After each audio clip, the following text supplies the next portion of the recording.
honorables jueces y juezas que componen esta Corte Interamericana de Derechos Humanos, ilustres agentes estatales, público presente, muy buenos días. Se asume la representación de víctimas en el caso González Medina versus República Dominicana a cargo de quien les habla, Carolina Moreno. Es conveniente en este punto recordar a esta honorable Corte que en lo adelante nos haremos un análisis de hecho únicamente atendiendo a que entendemos ratificado el análisis, haremos un análisis de derecho únicamente entendiendo que ratificamos el análisis de hecho que ha sido presentado ante esta honorable Corte en el momento procesal oportuno. En ese sentido, abordaremos 3 puntos específicos que materializan la vulneración de derechos humanos consagrados en la Convención Americana sobre los Derechos Humanos por parte de la República Dominicana. Tenemos a bien entonces, en este punto de nuestro discurso, pedir la venia de este tribunal para continuar con el desarrollo de nuestra argumentación. Adelante. Muchísimas gracias, honorable Corte. Así entonces, entendemos que con nuestros 3 argumentos, en primero, la consagración de los elementos constitutivos de la desaparición forzosa, en un segundo argumento, el carácter pluriofensivo, continuo y permanente de esta violación de derechos humanos, y en tercer lugar, la importancia del derecho a la libertad de expresión como condición sine qua non de la democracia y la violación amplia que ha hecho la República Dominicana a este derecho.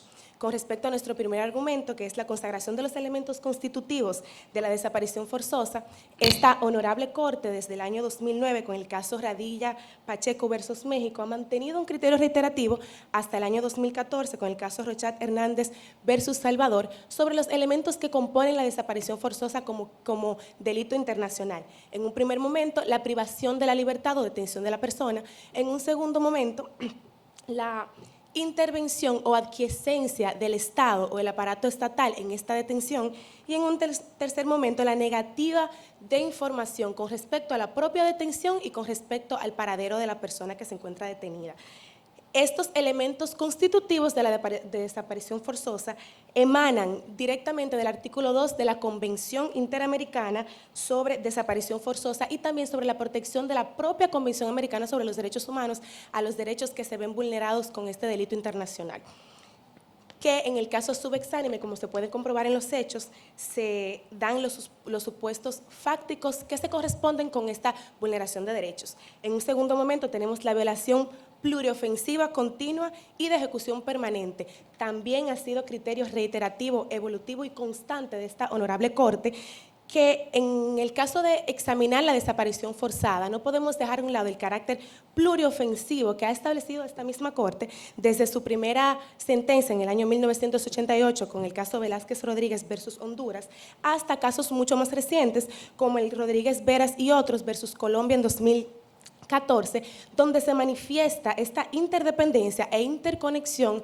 entre la lesión de los derechos vulnerados a la Convención Americana sobre Derechos Humanos, que en el caso específico que estamos analizando encontramos una violación al reconocimiento de la personalidad jurídica, a la inviolabilidad de la vida, a la integridad física, a la privación de la libertad, a la libertad de expresión y una presunción legítima de tortura. Todos estos derechos se encuentran en el articulado, del articulado 3 al articulado 7 de la Convención Americana sobre Derechos Humanos y se han violado en el caso que examinamos con respecto al artículo 1 y artículo 2 de la Convención Americana que obliga a los estados a tutelar estos derechos y a garantizarlos.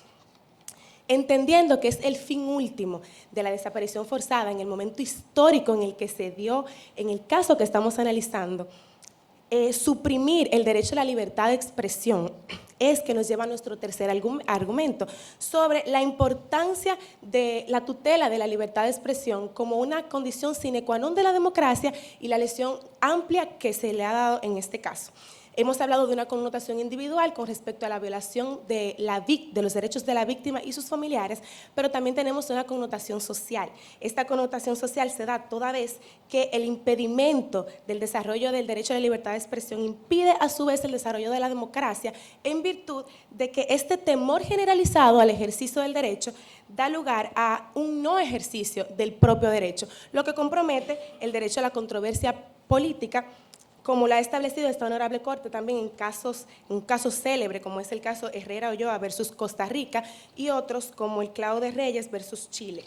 Entendiendo que la libertad de expresión es un pilar de la democracia, es por eso que se hace necesario en esta intervención recordar ante esta Honorable Corte que la garantía de la libertad del derecho a la expresión radica en la materialización de la relación entre el ejercicio de la democracia y la tutela de derechos humanos, como herramientas que se consideran indispensables para luchar en contra del ejercicio absoluto del poder, combatir la corrupción, promover la institucionalidad y la transparencia de las actuaciones estatales. En virtud de todo ello, damos muchísimas gracias.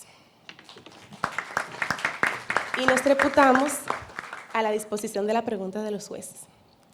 Muy bien. Pregunto entonces si hay… ¿Cómo no? Saludos. En su exposición usted nos ha hablado acerca de las diferentes violaciones de derechos fundamentales. Sin embargo, esta Corte echa de menos un poco la parte fáctica relativa a cuáles son los hechos concretos a los que se refieren esas violaciones a las que usted ha hecho referencia. ¿Puede referirse a ello? Sí, muchísimas gracias, honorable juez. Los hechos que dan lugar a esta violación compleja de derechos tienen lugar desde la detención del señor González Medina por agentes estatales, la vista luego de esta detención del señor González Medina en instituciones estatales y la negativa rotunda del Estado Dominicano de presentar información pertinente con respecto a esta detención que ha sido constatada y también con respecto a el paradero del señor González Medina, que todavía al año 2017, siendo estos hechos desde el año 1994, no tenemos noticias del paradero de la víctima. Es por eso que entendemos que los hechos fácticos se corresponden con el derecho y ha habido una violación de derechos humanos grave. Muchas gracias. Muy bien. Bueno, ¿no cree usted que también en ese caso se violentó el derecho a la libertad de tránsito? Muchísimas gracias. En honor a la pregunta del honorable juez, bueno, pues entendemos que este derecho vulnerado que hemos hablado sobre el derecho a la libertad es un derecho complejo que tiene en sí y que abarca todas esas libertades y todas esas garantías que no solamente nuestra Constitución prevé y garantiza, sino que instrumentos internacionales como la Convención Americana sobre Derechos Humanos y la Convención y la Declaración de Derechos Humanos, que son instrumentos vinculantes de la República Dominicana, establecen y protegen. Es por eso que la violación al derecho de la libertad de expresión lleva consigo esas otras violaciones a todas las demás libertades, porque es una violación compleja. Gracias. No sé si hay alguna pregunta. Yo tengo una pregunta. Usted ha mencionado la Convención Internacional para la Protección de todas las personas contra la desaparición forzada en su alegato oral. Mi pregunta es si esta Corte Interamericana de Derechos Humanos puede sentenciar a un Estado por responsabilidad por violación a este instrumento jurídico concreto.